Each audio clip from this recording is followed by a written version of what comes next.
قرآن ہاتھ میں پکڑ کے کیا قرات کر سکتے ہیں قیام اللیل میں، یا پیچھے سن سکتے ہیں؟ بالکل.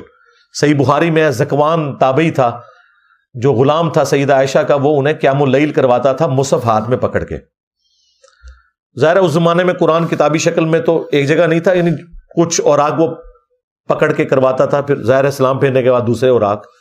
اس طرح کا قرآن تو ان کے پاس اس وقت کاغذ والا معاملہ تو نہیں تھا. بہرحال یہ حدیث امام بخاری نے تعلیقاً لی ہے، اس کی پوری سند المصنف ابن ابی شیبہ میں، سنن کبریٰ البیہقی میں موجود ہے. اس میں تو کئی اصحاب کے بارے میں آتا ہے کہ وہ پیچھے سامع کے طور پہ بھی مصحف اٹھاتے تھے، بعض اس کو دیکھ کے پڑھاتے تھے، بعض پیچھے سے سامع کے طور پہ بھی اٹھاتے تھے، اور اس سے کنسنٹریشن بھی لوز نہیں ہوتی. اور جو نان عربک ہے ان کو میں کہوں گا کہ آپ اسمارٹ فون میں ایئر فلائٹ موڈ میں لگا کے، یہ نہ بیچ میں آپ میسج اپنے چیک کرتے رہیں، ایئر فلائٹ موڈ میں لگائیں اور ساتھ ترجمہ بھی کھولیں تاکہ قرآن پورا کور ہو. 1 مہینے میں پورا قرآن کور آپ کر سکتے ہیں.